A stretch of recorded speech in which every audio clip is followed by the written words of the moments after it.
ఇక్కడైతే ఒక టమాటో అయితే పండిందండి. ఈరోజు దాన్ని కోస్తున్నాను. ఇదిగోండి, ఇక్కడ కొంచెం లైట్గా పుచ్చి వచ్చిందనమాట. ఇదిగోండి, కోసేసాను అనమాట. ఇక్కడ బత్తాయి అయితే కొంచెం పెద్దదవుతుందండి. ఇదిగోండి, వంకాయలు అయితే బయటకు వస్తున్నాయి. పూత కూడా వేస్తుంది అనమాట అండి. గోంగూర కూడా కొంచెం పెద్దదవుతుంది. వంకాయ అండి చిగురు వస్తుంది అనమాట. ఇది మునగ చెట్టు. వంకాయలు డ్రాగన్ కొమ్మలండి. ఇవి వంకాయ చెప్పాను కదండి నేను, అదే పెద్దగా చెట్లు వస్తున్నాయి కానీ ఆ నీమలు వేయటం వల్ల అని చెప్పేసి. నిజంగా అండి, ఇంకా వంకాయలు బయటపడాలి. 2 డేస్లో బయటపడితే అసలు ఎట్లా ఉంటుందో ఏందో చూద్దాం. ఇదిగోండి, కాకరకాయలు కూడా పెద్ద అవుతున్నాయి. మనకి జాంకాయలు వస్తున్నాయి అనమాట అండి.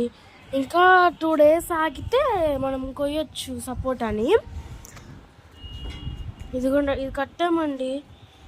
పూత కూడా బాగా వేసింది. ఇట్లా గట్టి కట్టామన్నమాట. చూస్తారు కదా, గోంగూర కూడా పెద్దది అవుతుందండి. ఇది రేగాయ కూడా మంచిగా పూత వస్తుంది. నిజంగా అండి, నేను గివ్ అవే తీస్తాను అని చెప్పాను కదా మీకు. చెప్పిన తర్వాత నుంచి నేను లైక్స్ పెరుగుతున్నాయి, సబ్స్క్రైబర్స్ కూడా 10 months. ప్రతి వీడియోకి 7 above లైక్స్ కూడా వస్తున్నాయి. అంటే మరీ 10 అంటే నాకు ఫస్ట్ సబ్స్క్రైబర్స్ ఎట్లా చూడాలో కూడా తెలియట్లేదు. సో అందుకని చెప్పేసి మీరు లైక్ నా సబ్స్క్రైబర్స్ అయితే ఫస్ట్ ఏదైనా వీడియోకి హాయ్ అని మెసేజ్ చేస్తే నేను ఎవరి పేరు చూసి నేను గివ్ అవే తీస్తానికి ఛాన్సెస్ ఉంటాయి అన్నమాట. అందుకని చెప్పి మీరు నాకు కామెంట్స్లో హాయ్ అని పెడితే నాకు అర్థమవుతుంది. హాయ్ అనే కాదు, ఏదైనా పెట్టండి. ఇక్కడైతే ఫ్లవర్స్ హార్వెస్ట్ చేస్తున్నానండి.